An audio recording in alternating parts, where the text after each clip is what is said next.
குதிரைகள். குதிரைகள் தாவர உண்ணிகள். இவை புல்வகை தாவரங்களைத்தான் நாள் முழுவதும் மேய்கின்றன. இவற்றின் செரிமான மண்டலம் இதற்கேற்ப உள்ளது. மனிதனுடன் ஒப்பிடுகையில் இவற்றின் இரைப்பை சிறிதாகவும் பெருங்குடல் நீண்டதாகவும் உள்ளது.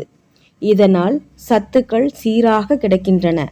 நன்கு வளர்ந்த ஒரு 450 கிலோ எடையுள்ள குதிரை ஒரு நாளில் 7 அல்லது 11 கிலோ உணவை தின்னும்.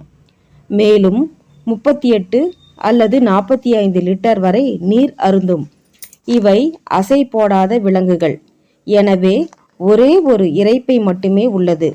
இருந்தாலும் இவற்றின் குடலுக்கு முன்னர் உள்ள சீக்கம் என்னும் சிறப்பான அமைப்பினால் இவற்றால் புற்களில் உள்ள செல்லுலோசையும் செரிக்க இயலும்.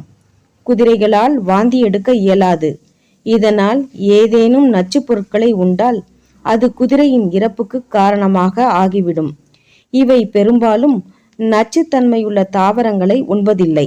ஆப்பிரிக்க கருப்பு காண்டாமிருகத்தின் பாலில் கொழுப்பு சத்து மிகவும் குறைவு.